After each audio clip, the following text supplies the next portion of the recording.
Salut tout le monde, c'est Ginji, on se retrouve pour mon Ginji DR, ma rubrique sur le jeu de rôle, et un Ginji DR qui est particulier puisque le sujet, c'est un sujet qui est... Est-ce qu'on peut dire que c'est un sujet de société? Non, je pense que c'est un sujet qui tient plus de goût et voire même de centre d'intérêt, et c'est un sujet qui est venu il y a quelques mois de ça, mais que je n'ai pas pu traiter avant. La question c'est, la culture animée et manga, est-ce qu'il faut la proscrire dans le JDR? Alors, évidemment, l'introduction, cette phrase en elle-même, probablement que des gens vont dire mais non, mais grand fou, qu'est-ce que tu dis? Et vous avez raison. Mais ça, c'était le sujet que je voulais mettre au départ, le nom du sujet. Mais ce n'est pas ça le plus gros de la question. En fait, c'est quelque chose de plus complexe que ça. Alors je vais vous expliquer en commençant par le commencement. Je suis des personnes qui traitent de vidéos et de conseils concernant le jeu de rôle, pas seulement à l'échelle francophone, mais à l'échelle anglophone aussi. Et il y a une personne qui traite de vidéos et surtout de Donjons et Dragons en général, et qui parlait justement de la culture animée et manga, et la place que ça pouvait potentiellement avoir. Alors, étant donné que cette personne c'est un otaku, ce qu'on appelle aussi un weeb, probablement que son opinion, je l'ai pris avec énormément de parcimonie, parce que tous ceux qui se revendiquent d'une communauté ou comment dire ça, ou en fait ont une activité qui est un petit peu trop centrée sur leur centre d'intérêt, j'ai tendance à m'en méfier. Mais le plus gros du sujet, c'était de se rendre compte qu'il y a selon certaines personnes, selon certains témoignages qu'il a, et aussi que j'ai vu ça et là, que ce soit sur Reddit ou ailleurs, où des personnes voient deux aspects concernant ce genre de culture, deux aspects, c'est-à-dire que d'un côté, il y a le fait qu'il y a des personnes qui sont rejetées de leur table à cause de ça, à cause de ces goûts-là, ou plutôt sont lynchés, et des fois ils viennent à quitter. Et de l'autre côté, et là je le prends avec énormément de pincettes, c'est ceux qui racontent des histoires de personnes qui veulent raconter à travers leur table de jeu de rôle des aventures issues de cette culture. Et pas forcément les bonnes choses. Hein. C'est des choses qui sont très ciblées. Il faut prendre pour cas les trucs genre les isekai, en gros tous les trucs qui sont mainstream, mais pas forcément bien écrits. Et d'un côté où il y a le rejet et de l'autre côté il y a des gros travers, c'est chiant. Alors qu'est-ce que je veux dire par des gros travers? Imaginez que c'est des gens qui partent en quête de love interest et qui en fait veut essayer de se faire un harem dans le JDR. Et maintenant, imaginez déjà le fait qu'on puisse traiter la romance ou la sexualité dans du jeu de rôle, et qu'on a du mal déjà à faire passer ça pour certains d'entre nous, et que de l'autre côté, des personnes veulent le faire de manière assez débridée, en essayant de mettre tous les détails.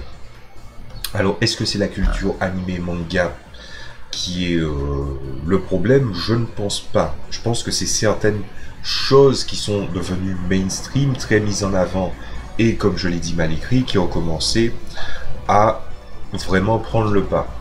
Alors mon opinion, elle sera selon moi assez biaisée pour plusieurs raisons. Alors, déjà le premier cas.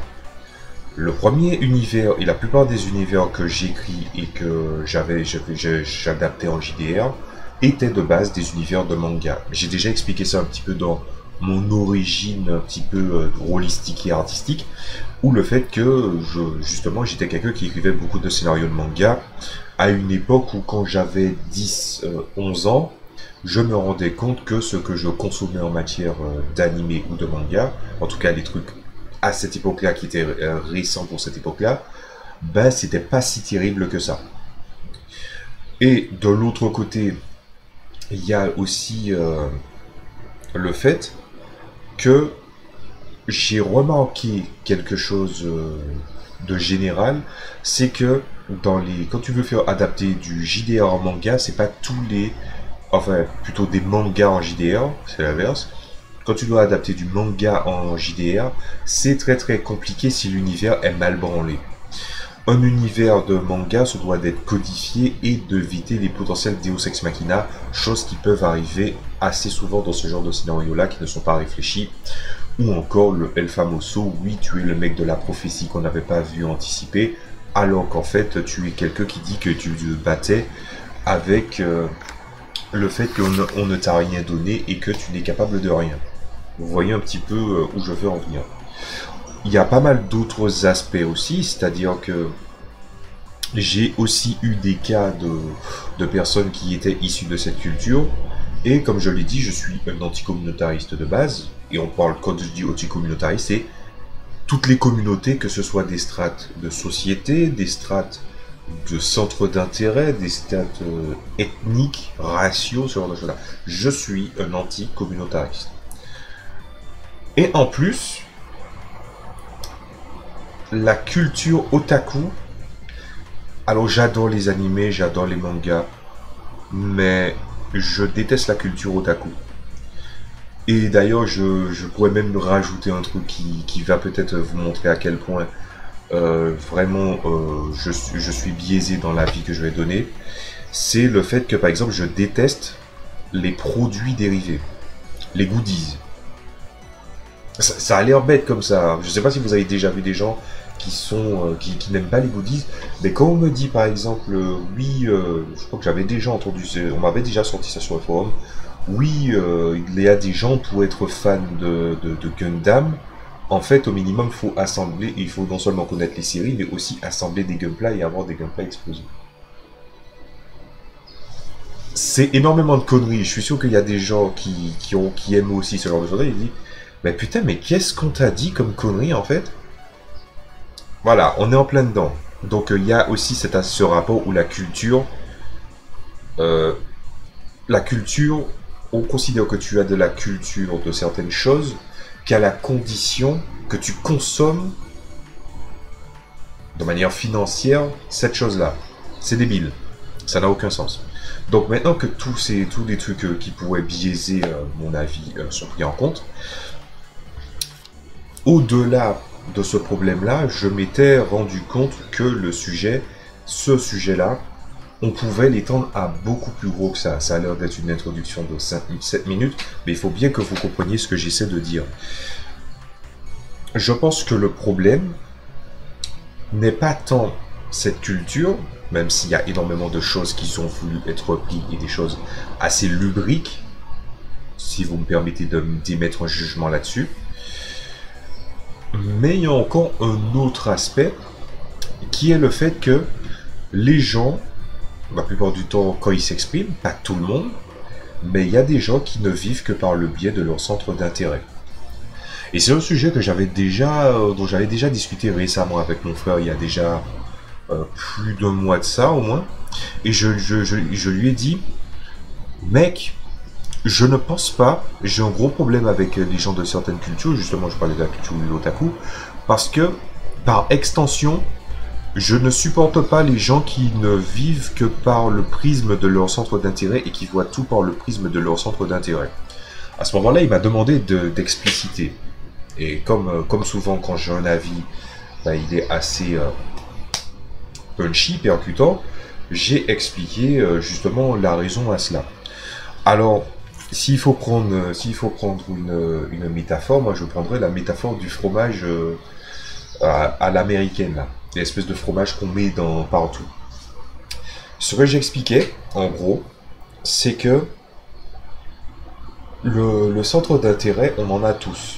On a des hobbies, on a des envies, on a des désirs, on a des choses auxquelles on est profondément attaché, des croyances. On a aussi des choses, des talents particuliers, si vous voyez ce que je veux dire. Et est-ce qu'on doit forcément vivre, ou s'exprimer, ou communiquer avec des gens, en essayant tout le temps de faire des parallèles avec ce que vous aimez, de manière systématique? Est-ce que le monde tourne autour de votre sens, de vos centres d'intérêt? Je répondrai non. Évidemment que non. Et je répondrais même plus, je répondrais que il faut de tout pour faire un monde, même s'il y a quand même des choses qui sont, selon moi, bonnes et selon moi mauvaises, comme tout le monde. Hein. Ça serait bizarre que des gens disent tout est bien ou bien tout est pas bien, les choses ne sont pas aussi simples que ça, mais il faut de tout pour faire un monde, et discuter des centres d'intérêt, c'est une bonne chose, mais ne vivre que par ce prisme, ben, c'est quelque chose de compliqué. Et je me suis rappelé aussi d'un truc qu'on m'avait dit avant. Je me rappelle pas si c'était mon frère qui m'en avait parlé ou bien si c'était... Non, je crois que c'était un ami qui avait voulu expliquer ça, mais ça remonte à déjà des années où il m'avait dit... Ah, maintenant je vois c'est qui. Et en fait, ce qu'il m'avait dit, c'est... Oui, mais les gens, ils pensent peut-être que le monde dans lequel ils vivent, c'est de la merde, et que, et que du coup, ben, ils essaient de trouver un exutoire dans ces choses-là. Et c'est là où encore il y a un dernier truc qui fait que mon avis sera biaisé, c'est le fait que je ne m'évade pas, je ne me défoule pas, entre guillemets. Je ne considère pas que mes centres d'intérêt sont un moyen de m'évader. J'aime ça parce que j'aime ça. Pourquoi j'aime écrire des scénarios de manga? C'est parce que j'aime ça. Pourquoi j'aime le jeu de rôle? Ben parce que j'aime ça et j'aime ce que ça... c'est pas tellement le fait que ça me permet de m'évader, c'est ce que ça me procure.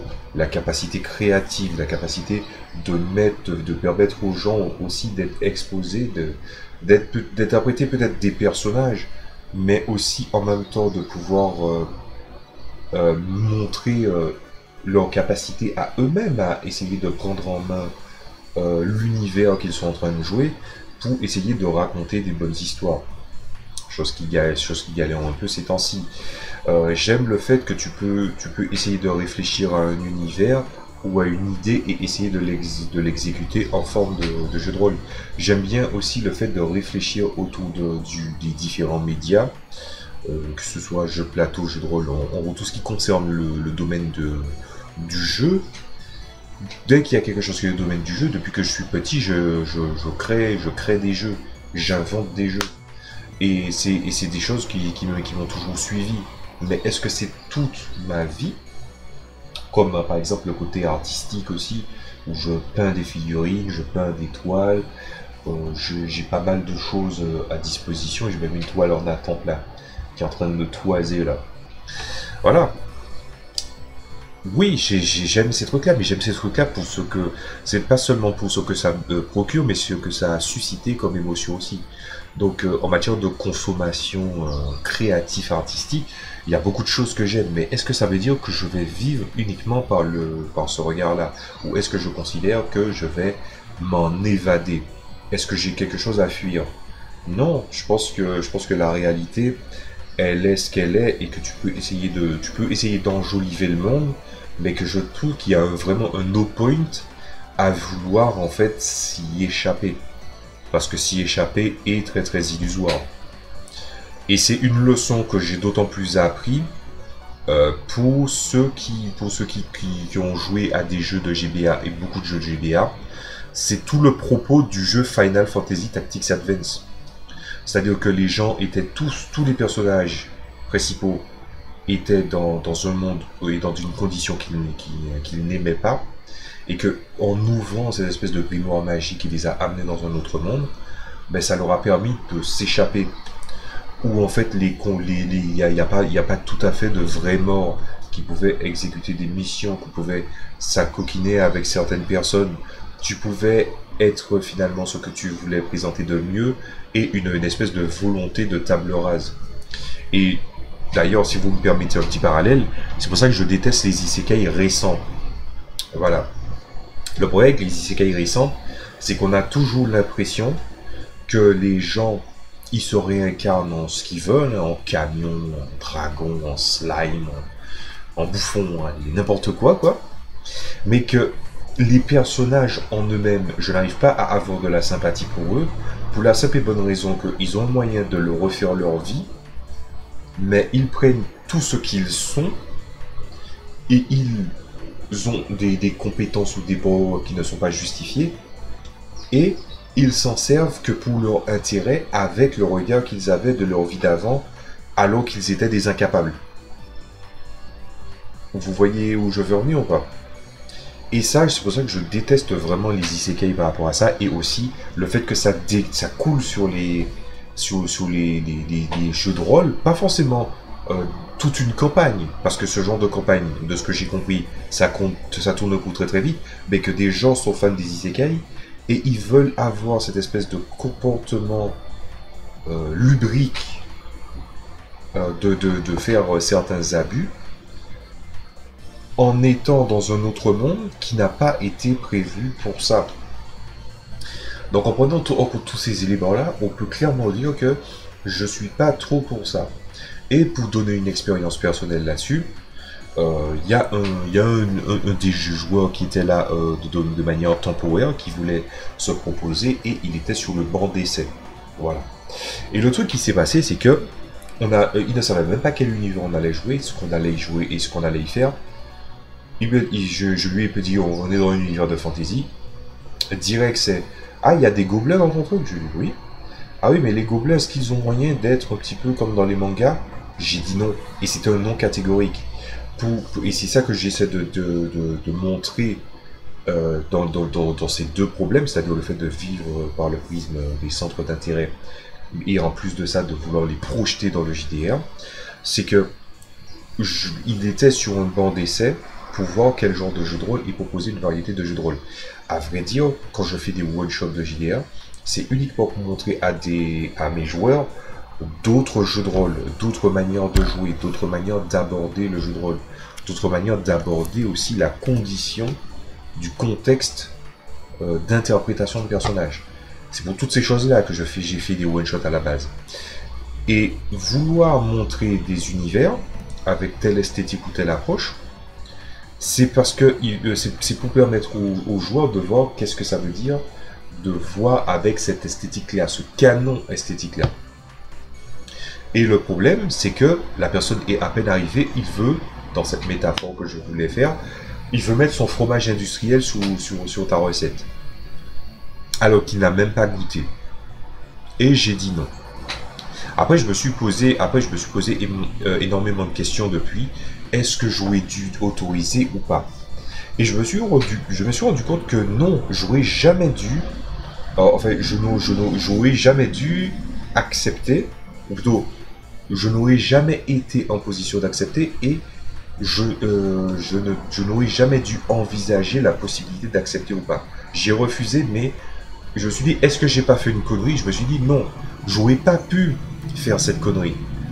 Parce que cette notion de canon esthétique, cette notion d'expérience à apporter, cette notion de contrat social, bah c'est ce qui va faire le jeu de rôle. Quand tu dis on va jouer au jeu de rôle, on va jouer à ce genre de choses-là. La personne n'était même pas encore bien intégrée à la table, qu'elle voulait ajouter son fromage, et en plus de ça, faire transparaître ses ententes d'intérêt, à tel point que lors d'un vote qui était biaisé, il a pesté, il est allé faire ce qu'on lui a dit qu'il ne pouvait pas faire ailleurs, et évidemment, cette chose-là a clairement montré que les centres d'intérêt, ou vivre par le prisme des centres d'intérêt, heureusement que je n'autorise pas ça à la table. C'est-à-dire que quand il y a des univers ou des contextes ou des choses que les gens aiment bien, je préfère clairement mettre le haut là tout de suite et de voir s'il est capable de consommer les différentes choses qui sont proposées. Mon univers principal de projet que j'ai là, c'est un univers de manga, mais il avait non seulement il y a le fait que les joueurs ils veulent à tout prix jouer parce qu'on peut y faire énormément de choses et raconter pas mal d'histoires qui sont folles et très très variées. Le jeu est fait pour ça. Mais il y a aussi un côté, il y a une espèce de relation amour-haine avec ce JDR, parce que les joueurs souvent veulent surtout jouer à ça parce qu'ils veulent vivre une grande aventure, et une aventure qui est variée avec des nombreuses possibilités, alors que d'autres univers peuvent paraître plus restreints. Sauf qu'en voulant montrer d'autres choses à mes joueurs, je leur montre des horizons beaucoup plus larges, et je leur montre que ce n'est pas parce qu'un univers a moins de possibilités que la richesse de l'expérience qu'il va apporter n'en est pas moins puissante. Et c'est là où justement ce qui a motivé toute cette vidéo, c'est que j'ai réfléchi et je me dis que le problème n'est pas la culture animé manga, de manière subjective, on va mettre un truc mis à part. Je considère que il y a des gens, s'il y a des bonnes, s'il y a des bonnes choses dans la pop culture, il y a forcément des mauvaises choses dans la pop culture. Ou dans la culture tout court. Il y a de bonnes et il y a de mauvaises choses. Et quand ces gens amènent cette mauvaise chose, alors qu'il y a justement un no point ou un aucun intérêt et que c'est juste pour satisfaire un ego, parce que je suis désolé, mais qui a envie de raconter une histoire de quelqu'un qui est dans un autre monde et qui finalement, le personnage ne change pas, le personnage fait des choses qu'il n'aurait jamais eu les couilles de faire. En fait, moi je pense que les gens qui font des isekai récents, on dirait que c'est fait par des gens qui ont... comment dire ça? On aurait dit des gens qui ont eu une enfance ou une adolescence d'adolescents frustrés. Des espèces de puceaux qui n'étaient capables de rien et qui soudainement veulent prendre leur vengeance dans la créativité. Il y a évidemment des choses qui échappent, il y a des isekai qui échappent à la règle. Comme par exemple Sword Art Online, on n'aime pas, moi j'aime pas particulièrement, mais c'est un très très bon isekai. Mais Raven qui remonte à une décennie avant la décennie dont je vous parle, qui était déjà un isekai avant l'heure et qui aussi montre que rentrer dans un autre monde, ce n'est pas genre il rentre dans un univers virtuel où où du coup il se réincarne dans quelque chose. Isekai, ça veut dire littéralement un autre monde. Et un autre monde, on peut très bien y tomber et aussi être nous-mêmes et apporter notre propre valeur ajoutée à ce monde. En tout cas, dans la perspective de l'isekai. Et c'est un truc qui s'est énormément perdu, surtout à cause d'une culture, la plupart du temps, c'est souvent une culture jeu vidéo, où les gens veulent que le monde soit un jeu vidéo, et que même ils soient le maître de leur propre destin, ou ce genre de choses-là. Et que ces espèces de côté lubrique d'adolescents frustrés, ben, ça se reporte ailleurs. Et c'est vrai aussi de ce qu'on voit, en fait, dans ce que j'ai vu des témoignages. N'hésitez pas à aller faire un tour sur Reddit, pour voir ce que je veux dire par là. Mais on voit vraiment qu'on aurait vraiment dit des trucs d'adolescents frustrés, quoi. Après, des gens vont me dire, oui, mais est-ce que c'est des gens qui ont 14-18 ans qui te font ça? Eh ben, le pire, c'est que non. La culture weeb, la culture otaku, tout ça, ben en fait, ça touche le plus large spectre. On peut carrément dire qu'on peut dire que ce problème-là, c'est du 14-35 ans. Oui, 14-35 ans. La trentaine, ça s'évacue un peu. Les gens commencent déjà à se retourner vers vraiment une expérience de jeu de rôle qui est surtout du Donjon et Dragon. Bon, comme c'est américain, la plupart des sujets. Donc Donjon et Dragon, ils priment là-bas. Et voilà. Bref. Donc, quelle serait ma conclusion par rapport à tout ça? Je ne pense pas que ce soit la culture manga qu'il faut proscrire, ou la culture animée. Parce que le sujet que je voulais traiter à la base, c'est quand j'ai lu les trucs que c'est ça qui était ressorti. Non, il y a de très très bons mangas qui pourraient très bien se prêter au jeu de rôle. Berserk, par exemple, ou Naruto. Le premier truc que j'ai vu, quand j'ai découvert le jeu de rôle, le premier univers que je me suis dit qui se prêterait bien au jeu de rôle, c'était Naruto. Voilà. Il y a des bons exemples, il y a des bons exemples. Mais le problème d'adapter un manga en JDR est déjà compliqué. Et quand tu fais un système générique, ben à ce moment-là, il y a des tas de petits détails qui font finalement toute la substance du JDR qui finit par s'effacer. Et on est dans un monde où on essaie de te stigmatiser. Les gens sont de plus en plus égocentriques, de plus en plus égoïstes. Et il y a une volonté aussi de dire aux gens, oui, mais bon, ta culture, c'est une culture de merde, est-ce que t'as pas honte? C'est pas ça le problème, le fait que la culture elle est honteuse ou pas. Je pense même pas qu'elle soit spécialement honteuse. Il y a de très bonnes choses, dans n'importe quel média, il y a de très bonnes choses, tout comme il y en a de très mauvaises. Après, c'est ce que les gens retiennent et c'est ce que les gens veulent amener qui peuvent potentiellement poser problème. Mais les gens, par précaution, de ce que j'ai compris, hein, ils préfèrent que personne ne vienne amener cette culture-là dans le jeu de rôle. Et à ça, je dis non. Le truc que je devrais dire, c'est dans le contrat social, on avait envie de faire une certaine expérience, et que quand tu construis ta campagne avec tes joueurs, tout ça, tu peux leur demander ce qu'ils aiment et tu peux essayer d'intégrer. Après tout, c'est peut-être pas si mal que ça, que de dire aux gens, ben, ok, si c'est un truc qui te plaît bien, ben pourquoi ne pas le mettre. Par contre, entre le fait que des gens arrivent en cours de campagne et veulent essayer d'imposer ces choses-là, ou même dans tous les jeux de rôle, alors que forcément c'était pas un truc qui vous, ben, ça vous acaressait une sans toucher l'autre, quoi. Et de l'autre côté, il y a des gens qui essaient de mettre la marque de la honte sur ces gens-là. Je pense pas que la marque de la honte va changer quoi que ce soit. Je pense qu'il faut apprendre à accepter les goûts de chacun, mais il faut pas oublier non plus qu'on ne peut pas vivre uniquement par le prisme de leur centre d'intérêt. Et s'il faut ramener ça hors dehors du sujet du jeu de rôle, je dis souvent que je pense souvent à la métaphore du fromage industriel, parce que j'avais vu un truc horrible il y a un an de ça. C'est une recette. Les gens, ils ont pris une barre de Snickers, ils ont mis du fromage fondu industriel par-dessus, ils ont mis de la panure et ils l'ont frit. J'avais vu ça sur Twitter, mais j'ai presque vomi quand j'ai vu ça. Et c'est pour ça que je prends la métaphore du fromage industriel américain, c'est parce que tu n'as même pas encore goûté le truc, tu veux déjà mettre ton sel, tu veux déjà mettre ton fromage, tu veux déjà mettre ton truc. Je suis désolé, mais non. Apprends à consommer ce qui te plaît, et à la limite, si tu sais que ce que tu fais, ce que tu as des goûts très particuliers, ben peut-être que tu devrais partir en quête d'une table qui va peut-être t'accepter pour ça, ou à la limite, essayer de monter ta propre table. Mais vous savez, au niveau des retours qu'il y a eu par rapport à ça, ben, au niveau des retours, un truc que j'avais vu, c'est que ces gens-là ont du mal à trouver des tables. Voilà, pas rien que ça. Et c'est à cause du fait qu'ils sont, enfin, on leur fait ressentir de la honte par rapport à ce qu'ils consomment.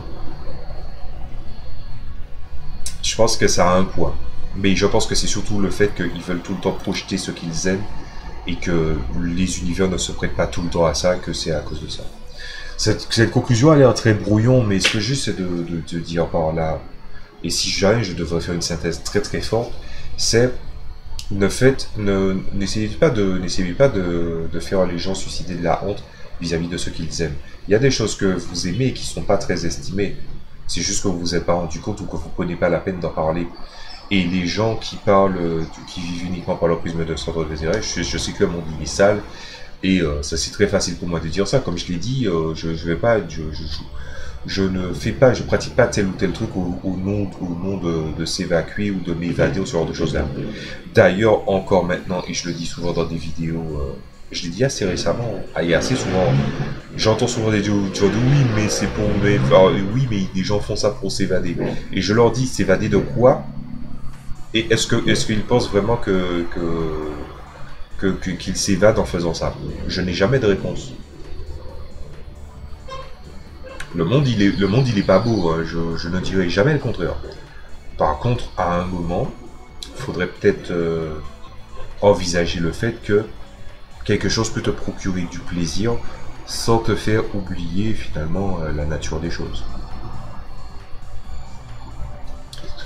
Ce n'était pas du tout la conclusion que j'étais en train de chercher. La conclusion que j'étais en train de chercher, c'était: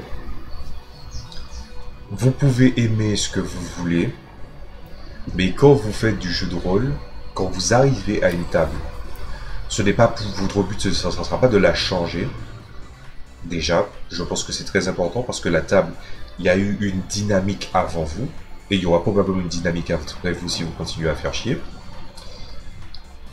Donc ceux qui veulent vraiment essayer d'intégrer cette culture web ou manga, bah, renseignez-vous auprès des jeux potentiels qui pourront vous aider. Essayez de monter vos propres tables, même si apparemment c'est un truc que vous n'arrivez pas à faire.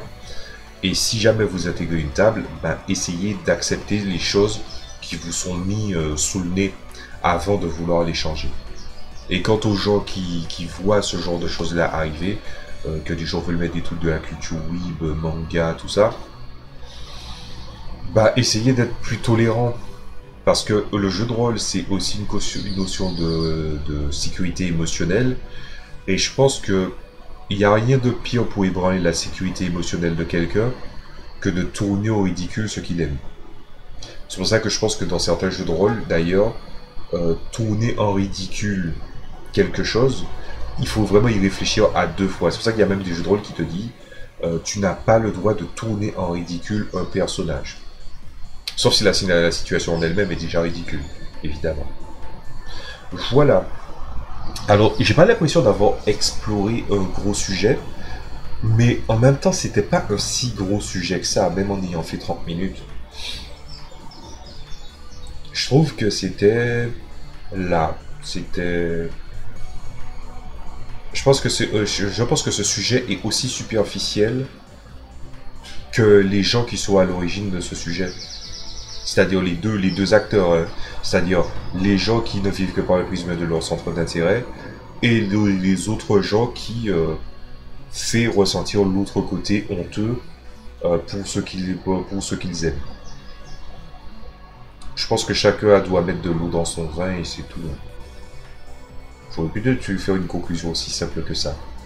My bad. Ah, la reprise, elle est difficile. Hein. J'ai des tas de montages à faire. J'ai le montage de Starband, j'ai d'autres montages de JDR à faire là. Allez, vous savez quoi, je vous dis à très bientôt pour d'autres vidéos. N'hésitez pas à me laisser des commentaires pour me dire qu'est-ce que vous pensez du sujet, ou est-ce que vous pensez que je n'ai pas exploré certaines facettes. Parce que c'est vrai que ça remontait à un certain temps mon approche du sujet, et que ça a macéré, mais peut-être que d'autres choses auraient pu s'ajouter au sujet. Donc n'hésitez pas à le mettre en commentaire, et quand je le verrai, peut-être que je le traiterai dans une vidéo. Plus courte cette fois, je pense. Allez, salut à tous.